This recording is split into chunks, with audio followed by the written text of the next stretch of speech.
Hi friends, இப்போ பார்த்தீங்கன்னா women's BBL match number 38 Perth Scorchers டீமுக்கும் ஹோபார்ட் கரிகன்ஸுக்குமான மேட்ச்சு. இந்த மேட்ச் நாளைக்கு நடக்குது.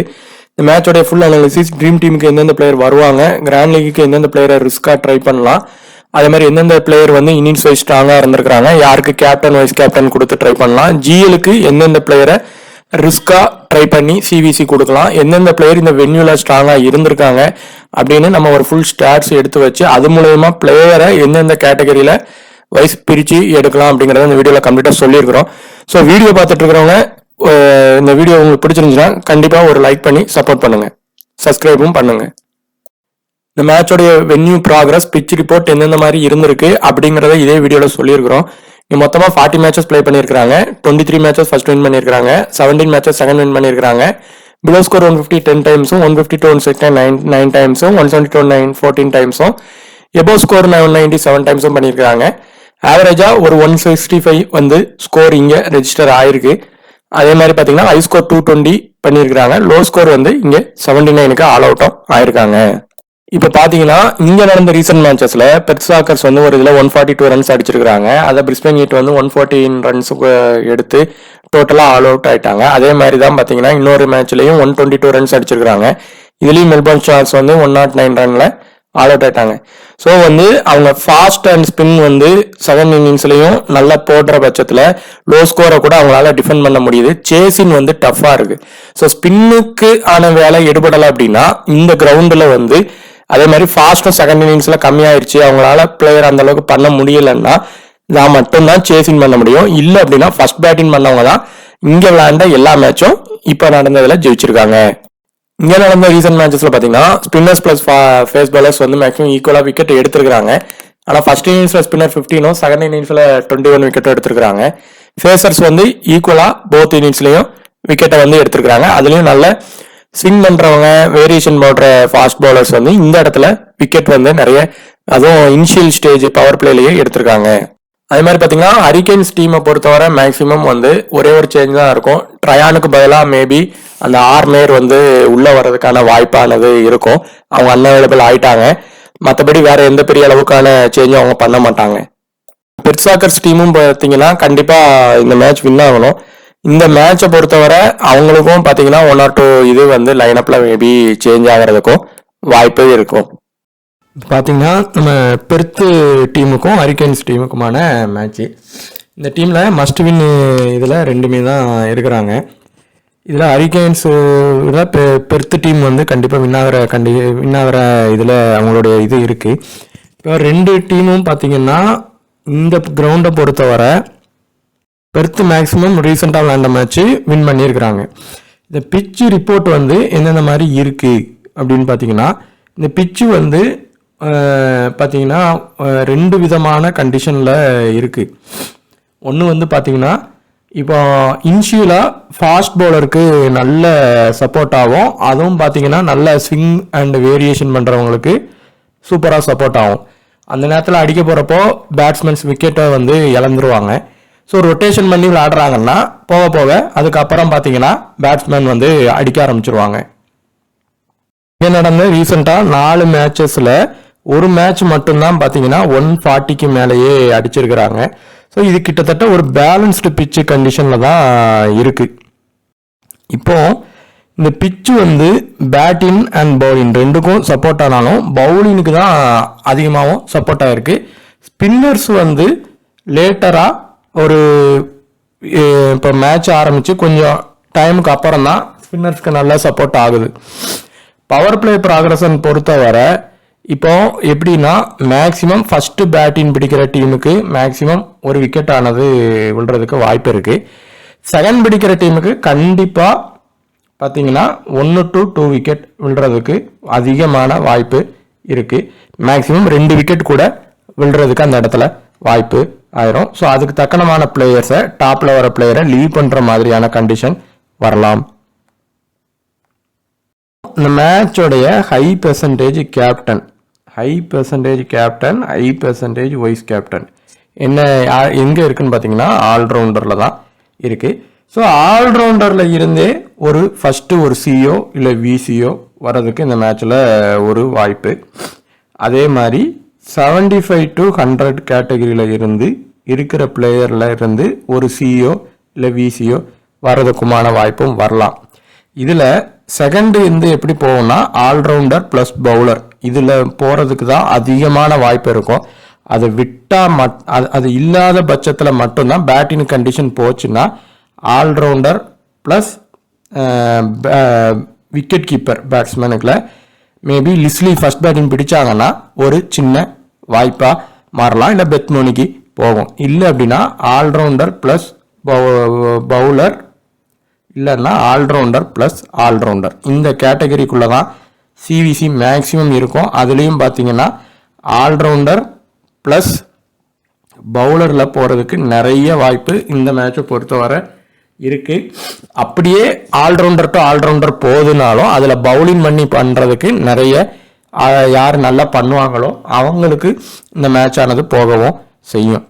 இப்போ இந்த இதில் இருந்து 9 இதில் பார்த்தீங்கன்னா இதில் இருக்கிற மேக்ஸிமம் பார்த்தீங்கன்னா எல்லாருமே 75 எபோவில் தான் இருப்பாங்க. இதில் எந்தெந்த பிளேயர் ஃபஸ்ட்டு ட்ரீம் டீம் ஆப்ஷனில் இருக்கிறாங்க அப்படின்னு பார்த்தீங்கன்னா நமக்கு என்னதான் கிரெடிட் பெர்சன்டேஜ் வச்சு பிளேயரை ஃபில்டர் பண்ணி எடுத்தால் கூட ஆனாலும் நம்ம பிளேயரோடைய வீக்னஸ் ஸ்ட்ரென்த்து ஸ்டாட்ஸு அவங்க எப்படி பெர்ஃபார்மன்ஸ் பண்ணியிருக்கிறாங்க இதை வச்சும் கன்சிடர் பண்ணி தான் மெயினாக பண்ணுறோம். வென்யூடைய ப்ராக்ரஸ் அதுக்கு தக்கனமாக எப்படி விளையாண்டுருக்குறாங்க அதை வச்சும் தான் பண்ணுறோம். இப்போ இதில் மெயினாக யார் ட்ரீம் டீம் வர அதிக வாய்ப்பு இருக்குன்னா ஃபஸ்ட்டு இந்த இடத்துல இருந்து கிரகம் வர வாய்ப்பு இருக்குது. ஒரு நல்ல ஒரு பாயிண்ட்ஸ் எடுக்கவும் வாய்ப்பாயிரும். பவுலினுக்கு தான் போகுது அப்படின்னா இந்த இடத்துல ஏகிங் வர வாய்ப்பாயிரும். விசி ஏற்கனவே லாஸ்ட் மேட்ச் வந்திருக்கிறாங்க, ஒரு சின்னதாக ஒரு ட்ரீம் டீம் வர வாய்ப்பு இருக்கும். இந்த 2 பேர்ல இருந்து யாராவது ஒருத்தங்க தான் வருவாங்க, ஒருத்தங்க மேக்சிமம் ஃபெயில் ஆக இந்த மேட்ச் நிறைய வாய்ப்பு இருக்கு. அது எப்படின்னா லிஸ்லி பண்ணாங்கன்னா ஃபர்ஸ்ட் பேட்டிங் பண்ணாங்கன்னா இவங்க எப்படின்னா ஒரு ஹிட் ஆர் ஃப்ளாப் பிளேயர். இந்த மேட்சை பொறுத்தவரை அவங்க ஹிட் ஆர் ஃப்ளாப் பிளேயரு. அடித்தா பெருசாக கேப்டன் வைஸ் கேப்டன் அளவுக்கு அடிப்பாங்க, இல்லைன்னா ஃப்ளாப் ஆயிடுவாங்க. ஸோ இதுதான் கண்டிஷனு.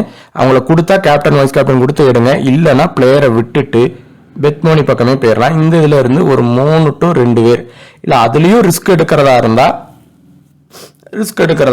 இதில் இருந்து 2 பேர் இவங்க லாஸ்ட் விசி அளவுக்கு வந்துட்டாங்க, அதையும் லீவ் பண்ணுறதா இருந்தால் ட்ரை பண்ணி பாருங்கள். வேற ஒரு லோ பிளேயரை அடுத்த கேட்டகரி வரப்போ நம்ம சொல்லலாம். ஆனால் இது பவுலிங்க்கு தான் போகணும்னா இவங்களும் இந்த இடத்துல மேக்சிமம் வந்துடுவாங்க. இந்த கேட்டகரியில் யார் இந்த பிச்சுக்கு ஆப்டான பிளேயர் பார்த்தீங்கன்னா சோஃபியா டிவைன். இவங்க பவுலிங் ப்ளஸ் பேட்டிங் ரெண்டுமே இங்கே நல்லா பண்ணியிருக்காங்க. லாஸ்ட் மேட்ச் ஃபெயிலியர் ஆயிட்டாங்க. ஸோ இந்த மேட்ச்சு ஒரு நல்ல ஒரு ட்ரீம் பாயிண்ட் எடுக்கவும் வாய்ப்பாக இருக்கும். பெருத்து டீம் எப்போம்லாம் டாமினேட் பண்ணி வின் ஆகிறாங்களோ அப்போ இவங்களுடைய பெர்ஃபார்மன்ஸு எப்போவுமே நல்லா இருக்கும். ஸோ இந்த மேட்ச் இவங்க நல்ல பெர்ஃபார்மன்ஸ் பண்ண நம்ம வாய்ப்பு அதிகமாகவே இருக்குது. பேட்டிங்க்கு போச்சுன்னா கண்டிப்பாக பேட்டிங் கண்டிஷனில் தான் போகுது. அப்படின்னா ஃபர்ஸ்ட் பேட்டிங் பண்ணுறாங்கன்னா கண்டிப்பாக விசி இல்லைனா விசி அளவுக்கும் வர வாய்ப்பு இருக்கும். பேட்டிங் பண்ணி பவுலிங்கும் போடுவாங்க, ஃபாஸ்ட் பவுலிங்லையும் விக்கெட்டை எடுத்துருவாங்க. ஸோ இவங்க மஸ்ட் பிக்கில் வந்துடுவாங்க. அடுத்து பார்த்தீங்கன்னா பொறுத்தவரை ஒரு டீசென்ட் லோ பிக்கு தான். அவங்க ரொம்ப மஸ்ட்டு அந்த மாதிரி இல்லை. இந்த 2 லோ பிக்கில் இருந்து இவங்க 2 பேருமே லோ பிக் தான். இந்த 2 லோ பிக்கில் இருந்து 2 பேருமே உள்ளே வருவாங்க. அப்படி இல்லைன்னா கண்டிப்பாக இந்த இடத்துல இருந்து ஒருத்தங்க உறுதியாக ட்ரீம் டீம் வந்துடுவாங்க. அவங்கள நீங்கள் மிஸ் பண்ணக்கூடாது. விலானி பொறுத்தவரை இந்த வென்யூவில் நல்ல அவங்க பெர்ஃபார்மன்ஸ் பண்ணியிருக்காங்க, 1000 ரன்னுக்கு மேலே அடிச்சிருக்காங்க. ஸோ நல்ல லோ பிக்கில் இருக்காங்க. எட்கர் பொறுத்தவரை பவுலிங் போட்டு தான் வர மாதிரி இருக்கும். நல்ல அவங்களுக்கும் இது பார்த்தீங்கன்னா நல்ல ஒரு பிச் கண்டிஷன். இன்னும் சப்போர்ட் ஆகாமல் இல்லை, நல்ல விக்கெட்டும் ஈக்குவலாக எடுத்திருப்பாங்க. வென்யூ ப்ராக்ரஸ் பாருங்க. அதனால 2 பேருமே இந்த இடத்துல இருந்து ஒரு லோ பிக்ல வர வாய்ப்பு இருக்கு. ஏன்னா இவங்க பவுலிங்ல தான் கான்ட்ரிபியூட் பண்ண முடியும், இவங்க பேட்டிங்ல தான் பண்ண முடியும். ஸோ 2 பேட்டிங்ல தான் பண்ணுவாங்கன்னா அந்த இடத்துல வராம கூட போயிடுவாங்க. ஸோ 2 பேரோட இதுவும் ஆப்ஷன் வேற மாதிரி இருக்கிறதுனால இந்த இடத்துல 2 பேர் வருவதற்கு தான் அதிக வாய்ப்பு இருக்கு. இல்லைன்னா ஒருத்தங்க உறுதியா வந்துருவாங்க. ஸோ இவங்க சோஃபியா டிவைன் மஸ்ட் பிக்கு. இந்த 2 பேர்ல இருந்து 2 பேருமே நீங்க எடுக்கலாம், இல்லை ஒருத்தங்க. அதே மாதிரி ஸ்ட்ரனோ வந்து இப்போ வரைக்கும் ட்ரீம் டீம் ஆப்ஷனில் தான் இருக்கிறாங்க. அப்படி அவங்க வரலன்னா யார் வருவாங்க அப்படிங்கிறத அடுத்த கேட்டகரியில் நான் சொல்கிறேன். இப்போ வர ட்ரீம் டீம் ஆப்ஷனில் தான் இருக்காங்க. இந்த கேட்டகரியிலேருந்து கண்டிப்பாக 3 இல்லைன்னா 2 இந்த 3 to 2 பேர் 3 to 2 பேர் உறுதியாக வருவாங்க. மேக்சிமம் வின்னிங் ஆகிற டீமில் உள்ள லோபிக்கு இந்த கேட்டகரிக்குள்ளே வர நிறைய வாய்ப்பு இருக்குது. 2 பேருமே நானும் ட்ரை பண்ணி பார்க்கலாம். இப்போ நீங்கள் வில்லானிலாம் செகண்ட் பேட்டிங் பண்ணுறாங்க அப்படின்னா நீங்கள் வந்து லிஸ்லியெல்லாம் லீவ் பண்ணிவிட்டு நீங்கள் இவங்களை ட்ரை பண்ணுங்கள். அப்படி ஸ்ட்ரெனோ வரலன்னா கண்டிப்பாக இந்த இடத்துல இருந்து நம்ம எய்ன்ஸ்வொர்த் உள்ள ட்ரீம் டீம் வந்து வந்துடுவாங்க. ஆனால் மேக்ஸிமம் எட்கர் உள்ள மாதிரி வந்தாலே இந்த எய்ன்ஸ்வொர்த் வர்றதுக்கான ஒரு ஆப்ஷன் மேக்ஸிமம் அவங்களுக்கும் இல்லாமல் கூட போகலாம். ஸோ ஸ்ட்ரெனோ எய்ன்ஸ்வொர்த்தில் மேக்ஸிமம் ஒருத்தங்களை ட்ரை பண்ணாலே போதுமானது. அடுத்து பார்த்தீங்கன்னா இந்த எஸ்பேட்ஸோடைய பேட்டிங் ஆர்டர் வந்து ரொம்ப டவுனில் இருக்குது. இப்போ ஒருவேளை இவங்க டீம் டோட்டலாக டாமினேட் பண்ணுறாங்க அப்படின்னா கண்டிப்பாக ஹரிகேன்ஸ் டீமில் இவங்க கொஞ்சம் அடிக்க வாய்ப்பும் இருக்கும். நல்ல ஒரு லோ பீக்கில் தான் இருக்காங்க. ஸோ ட்ரை பண்ணலாம். ஒரு ஹரிகேன்ஸ் லாஸ் ஆகும் அப்படிங்கிற மேட்ச்சில் நீங்கள் டீம் எடுக்கிறீங்கன்னா அந்த இடத்துல மஸ்ட் பிக்காக நீங்கள் எஸ்பேட்ஸை வந்து எடுத்தே ஆகணும். இல்லைனா கூட நீங்கள் லீவ் பண்ணலாம். மேட்ச் ஆரம்பிக்கும் போது பேட்டிங் லைனை பாருங்கள். அதில் ஏதாவது கண்டிப்பாக அவங்களுடைய ஆர்டர் மேலே போட்டிருந்தாங்கன்னா ஃபஸ்ட்டு பேட்டிங் பண்ணுறாங்கன்னா இவங்க மஸ்ட் பிக்கு. அடுத்து என் கேரி பொறுத்தவரை ஒரு இப்போ ஆல்ரவுண்டரில் உள்ள 75 to 100% இருக்கிற ஒரு பிளேயர் தொடர்ச்சியாக ஃப்ளாப் ஆகுறாங்க. 75க்கு மேலே இருக்கிறவங்க யாராவது ஒருத்தங்க ஃப்ளாப் ஆகிறாங்க. ஸோ இப்போ நீங்கள் டிவைனையும் எடுத்துருவீங்க, கிரகத்தையும் எடுத்துருவீங்கன்னா கேரியை லீவ் பண்ணுற மாதிரி கண்டிஷன் வரும். நீங்கள் ஹரிகேன்ஸ் டீமுக்கு சப்போர்ட் பண்ணுற மாதிரி டீம் போட்டால் தான் இவங்க அந்த இடத்துல வருவாங்க. அப்படி நீங்கள் இவங்களை எடுக்கிறீங்கன்னா பிளேயராக தான் எடுக்க முடியும் இல்லையா, சிவிசி அளவுக்கு வர்றது ரொம்ப கஷ்டம். ஸோ இந்த இடத்துல இருந்து மேக்சிமம் ஒரு பிளேயர் வர்றதே அது அதிகம்தான். ஒரு பிளேயர் தான் ட்ரீம் டீம் வருவாங்க. இந்த இதில் இருந்து ஃபஸ்ட்டு ஒரு dream team option, dream team pick player இவங்க தான். இவங்களுக்கு சிவிசி கொடுக்கறது கொடுக்காதது ரெண்டாவது ஆப்ஷன் தான். பேட்டிங் பவுலிங் ரெண்டுமே உண்டு. நியூசிலாந்து இதனால டிவைன் வந்து பவுலிங் ஆப்பர்ச்சுனிட்டி திடீர்னு கொடுத்தாலும் ஃபுல்லாக கொடுத்துருவாங்க. விக்கெட் எடுத்தாங்கன்னா ஒரு பெரிய மேட்சை டேர்ன் ஓவராக மாற்றி விட்டுருவாங்க. ஸோ ஒரு நல்ல லோவாக இருக்குது சிவிசியோட இது. So dream team option with CVC. ஒரு வேளை இவங்க இந்த இடத்துல ஃப்ளாப் ஆகுறாங்க அப்படின்னா, சப்போஸ் இந்த இதில் 3 பேர் இருக்கிறாங்க அப்படின்னா இந்த 3 பேர்ல இருந்து ஒருத்தங்க பெருசாக ப்ளே பண்ணிடுவாங்க. இல்லை 2 பேர் தான் இருக்கிறாங்கன்னா இந்த 2 பேரில் இருக்கிறவங்க ஒரு பெருசாக ப்ளே பண்ணிடுவாங்க. அதில் யாருக்கு ஆப்பர்ச்சுனிட்டி இருக்குது அப்படின்னு பார்த்தீங்கன்னா இந்த வென்யூவை பொறுத்தவரை இந்த எல்மில்ஸ் வந்து ரொம்ப நல்லா பண்ணியிருக்காங்க. ரொம்ப ஒரு இது பிக்கு. இந்த ஓஸ்டின் பொறுத்தவரை ஃபாஸ்ட்டுக்கு நல்லா சப்போர்ட் ஆகுது. இவங்க சூப்பர் நல்லா பண்ணியிருக்காங்க. ஸோ ஹாலிடே இந்த இடத்துல நீங்கள் ஃபெயிலியர் ஆவாங்க அப்படின்ட்டு ஒரு கண்டிஷன் போயிடுது அப்படின்னா ட்ரீம் டீமே அவங்க ட்ரீம் டீம் வந்துடுவாங்க மேக்ஸிமம். அப்படி வரல அப்படின்னா கண்டிப்பாக இந்த 2 பேர் இவங்க டீமில் எல்ஸ்மித் வந்து இந்த 2 பேர் கண்டிப்பாக இந்த 2 பேரில் ஒருத்தங்க உறுதியாக நல்லா பண்ணிடுவாங்க இவங்க ஃபெயிலியர் ஆனால். அப்படி ஒருவேளை இவங்க ஒரு நார்மலாக ஒரு 50 to 60 பாயிண்ட் ட்ரீம் டீம் எடுக்கிறாங்க அப்படின்னா இதுல இருந்து இதில் இந்த 2 பேரில் இருந்து ஒரு low big dream team player dream டீமாக உள்ளே வருவாங்க ஒரு சின்ன பாயிண்டோடையாது. அதில் எல்மில்ஸுக்கு ஃபர்ஸ்ட் ஆப்பர்ச்சுனிட்டி இருக்குது. இப்போ ட்ரயானுக்கு பதிலாக எந்த பிளேயரை அவங்க மேக்ஸிமம் உள்ளே கொண்டு வருவாங்க அப்படின்னா இந்த ஆர்மேயர் வந்து டீமில் இருந்தாங்க அப்படின்னா இந்த கேட்டகரியில் இவங்களை தான் கொண்டு வருவாங்க. கண்டிப்பாக இவங்களை கொண்டு வராங்க அப்படின்னா ஃபர்ஸ்ட் பவுலிங் இல்லை செகண்ட் பவுலிங் எந்த பவுலிங் போட்டாலும் பெருசாக விளையாண்டு கொடுக்க நிறைய வாய்ப்பு இருக்குது. இவங்க டீம் ஜெயிக்கிறதுக்கான பிளான் இல்லாதனால இவங்களை ஸ்குவாட்ல கொண்டு வந்தால் இந்த பிளேயரை மிஸ் பண்ணாதீங்க. கண்டிப்பாக ஃபர்ஸ்ட் பவுலிங்கோ இல்லை செகண்ட் பவுலிங்கோ 2 பவுலிங்கும் ஸ்விங் ஆப்ஷன் செமையாக பண்ணுவாங்க. விக்கெட் டேக்கிங் இது வேகமாக எடுத்துருவாங்க. ஸோ இவங்க உள்ள வர பெரிய வாய்ப்பாயிரும். அப்படி இவங்க இல்லை பிளேயிங் லெவல்லே இல்லைன்னா பிரைஸ் எடுக்கிறதே பெட்டரான ஆப்ஷனாக இருக்கும்.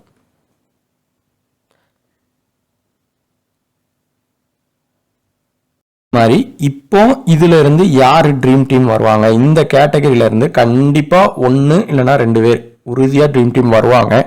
மேக்சிமம் 1 வர்றது தான் பெருசு. அதுல ஃபர்ஸ்ட் ஆப்ஷன் யாருக்குன்னா இந்த ஏ ஸ்மித்துக்கு ட்ரீம் டீம் ஆப்ஷன் இருக்கு. ரிஸ்கா சிவிசி அளவுக்கு ட்ரை பண்றதா இருந்தா பண்ணுங்க. செகண்ட் இன்னிங்ஸ் பண்ணாலும் சரி, ஃபர்ஸ்ட் இன்னிங்ஸ் பண்ணாலும் சரி, ட்ரை பண்ணி பாருங்க. செகண்ட் இன்னிங்ஸ்னா கண்டிப்பா கேப்டன் அளவு கொடுத்து பாருங்க. இவங்க ட்ரீம் டீம் வர்றதுக்கான ஆப்ஷன் நிறைய இந்த 3 பேர்ல இருந்து இருக்கு. ஸோ அந்த பிளேயர்ல ஒருத்தங்களை ட்ரை பண்ணிக்கிங்க. ஹேமலதாவுக்கு பேட்டிங் ஆப்ஷன் போதுன்னா ஃபர்ஸ்ட் பேட்டிங் பண்ணா ட்ரை பண்ணுங்க, செகண்ட் பேட்டிங் பண்ணா லீவ் பண்ணிருங்க. ஆனா இவங்க ஒரு dream team option player. Grand லீக்கு வந்து ரிஸ்கா சிவிசி அளவுக்கு ட்ரை பண்றதா இருந்தா ட்ரை பண்ணுங்க. சிவிசி ஆப்ஷன் யாருக்கெல்லாம் கொடுக்கலான்னு பார்த்தீங்கன்னா, ஃபஸ்ட்டு பேட்டிங் பண்ணுறாங்கன்னா நம்ம ஏற்கனவே சொன்ன மாதிரி ஹிட் ஆர் ஃப்ளாப் லிஸ்லிக்கு கொடுத்து பாருங்க, கிரகத்துக்கு கொடுத்து பாருங்க. போத் இன்னிங்ஸும் அவங்க பேட்டிங் அண்ட் பவுலிங் ரெண்டுமே கான்ட்ரிபியூட் பண்ணுறதுக்கான வாய்ப்பு இருக்கு. ஏக்கிங் ட்ரீம் டீம் வரலாம், ஆனால் பெருசாக பண்ணுவாங்களாங்கிறது இந்த மேட்சை பொறுத்தவரை அவங்க பவுலிங் ஆப்ஷன் இருந்தால் செகண்ட் இன்னிங்ஸ் பவுலிங் போட்டாங்கன்னா பண்ண வாய்ப்பு இருக்கு. பெட்மோனி பொறுத்தவரை அவங்க செகண்ட் இன்னிங்ஸ் பேட்டிங் பண்ணுறாங்க அப்படின்னா விசி அளவுக்கு ட்ரை பண்ணி பாருங்க. ஃபர்ஸ்ட் பேட்டிங் பண்ணா ஒரு ட்ரீம் டீம் பிளேயராக தான் அவங்களால வர்றதுக்கான ஆப்ஷன் இருக்கு. இப்போ இதுல சிவிசி பாயிண்ட்ஸ் அதிகமாக எடுத்து உள்ள வர்றதுக்கு கிரகத்துக்கான வாய்ப்பு நிறைய இருக்கு. அதே மாதிரி லிஸ்லிக்கு ஃபர்ஸ்ட் பேட்டிங் பண்ணா அவங்களுக்கு நிறைய இருக்கு. பெட்மோனி செகண்ட் பேட்டிங் பண்றாங்கன்னா ஒரு விசி அளவுக்கு ட்ரை பண்ணிக்கிங்க. இதுல ஏ ஸ்மித்துக்கு ரிஸ்கா ஜிஎல் விளையாடுறவங்க ட்ரை பண்ணி பாருங்க. இவங்க சோஃபி டிவைன் வந்து ஒரு சேஃப் சிவிசி லாஸ்ட் மேட்ச் பண்ணல. ஃபர்ஸ்ட் பேட்டிங் பண்ணி பவுலிங்க்கு போறாங்க அப்படின்னா சரி, பவுலிங் போட்டு பேட்டிங் போறாலும் சரி, இவங்களோட கான்ட்ரிபியூஷன் நிறைய இருக்கும். பேட்டிங் பண்ணா கூட கொஞ்சம் இருக்க நிறைய வாய்ப்பு இருக்கு. ஸோ இவங்க வர்றதுக்கான வாய்ப்பு இருக்கும். விலானி பொறுத்தவரை சிவிசி அளவுக்கு வர மாட்டாங்க, நான் ஒரு ட்ரீம் டீம் பிக்கா வர நிறைய வாய்ப்பு இருக்கு. எட்கர் வந்து ட்ரை பண்ணலாம். இந்த மேட்சை பொறுத்தவரை செகண்ட் பவுலிங் போடுறாங்கன்னா ரிஸ்கா விசி அளவுக்கு ட்ரை பண்ணி பாருங்க. உள்ள வர்றாங்க அப்படின்னா ஃபர்ஸ்ட் பவுலிங் போட்டா சி வரைக்கும் ட்ரை பண்ணலாம். செகண்ட் பேட்டிங் பவுலிங் போடுறாங்கன்னா ஒரு விசி அளவுக்கு ட்ரை பண்ணலாம். ஸோ அவங்கள ட்ரை பண்ணிக்கங்க. அப்படி இல்லாத பட்சத்துல தான் நீங்க கே பிரைஸை ஃபர்ஸ்ட் பவுலிங் போட்டாங்கன்னா சி இல்லைன்னா விசி ட்ரை பண்ணுங்க. செகண்ட் பவுலிங் போட்டாங்கன்னா பிளேயரா எடுத்தா போதும். ஹாலிடேக்கு வந்து டபுள் ஆப்ஷன் இருக்கு. அவங்க இந்த இடத்துல இருந்து சிவிசி அளவுக்கு வர்றதுக்கான வாய்ப்பு இந்த மேட்ச்லயும் அமையும். பவுலிங் போட்டாங்கன்னா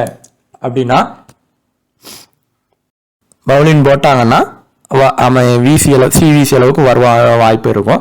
பவுலிங் போடலன்னா ஒரு ட்ரீம் டீம் பிளேயர் தான் வர வாய்ப்பு இருக்கு. இந்த எல்மில்ஸ் வந்து ஒரு டிஃபரன்ஷியல் பிக். இவங்கெல்லாம் கிராண்ட் லீகுக்கு நீங்க ரிஸ்கா ட்ரை பண்ணலாம். போத் இன்னிங்ஸும் மஸ்ட், செகண்ட் இன்னிங்ஸும் ரொம்ப மஸ்ட். ஸோ அவங்கள ட்ரை பண்ணி பாருங்க. இந்த எஸ்பேட்ஸோடைய லைன் அப் டாப்ல வருது அப்படின்னா ஃபர்ஸ்ட் பேட்டிங் பண்றாங்கன்னா விசி அளவுக்கு ட்ரை பண்ணுங்க. அவங்க பவுலிங்கும் போடுவாங்க. பேட்டிங் பண்ணி பவுலிங் போடுறாங்க, ஃபர்ஸ்ட் பேட்டிங் பண்ணி பவுலிங் போடுறாங்கன்னா ரிஸ்கா விசி அளவுக்கு ட்ரை பண்ணி பாருங்க. இவங்கெல்லாம் ஜிஎலுக்கான ரிஸ்க் பிக்கு, ஸ்மால் லீகுக்கு பண்ணாதீங்க, ஜிஎலுக்கு ட்ரை பண்ணி பாருங்க. அவங்களுக்கு பவுலிங் ஆப்ஷன் கிடைக்குது அப்படின்னா பேட்டிங் பண்ணி பவுலிங் பண்ணா நல்லா பண்ண ஒரு வாய்ப்பாயிரும். மேட்சை பொறுத்தவரை பவுலிங் பேலன்ஸ்டு பிச்சா தான் இருக்குது, அந்த மாதிரி தான் போகுது அப்படின்னா கண்டிப்பா 50% கீழே 3 to 4 பேர் கண்டிப்பா வருவாங்க. நம்ம சொன்ன கேட்டகரி வைஸ்ல உள்ள பிளேயரை ட்ரை பண்ணி பாருங்க. அப்படி பேட்டிங்க்கு போகுது அப்படின்னா கண்டிப்பா அந்த இடத்துல ஒரு 3 பேராது இல்ல 2 பேராது உறுதியா வருவாங்க. பவுலிங்க்கு போச்சுன்னா கண்டிப்பா அந்த இடத்துல 5 பேர்னாலும் வரதுக்கான வாய்ப்பு ஆயிரும். ஸோ பிளேயரை ரொட்டேஷன் பேஸ்லையும் ட்ரை பண்ணி இன்னிங்ஸ் வைஸ்லையும் ட்ரை பண்ணி பாருங்க. உங்களுக்கு இந்த வீடியோ பிடிச்சிருந்துச்சுன்னா ஒரு லைக் பண்ணி சப்ஸ்கிரைப் பண்ணுங்க. டெலிகிராம்ல ஜாயின் பண்ணாலும் ஜாயின் பண்ணிக்கிடுங்க. தேங்க்யூ.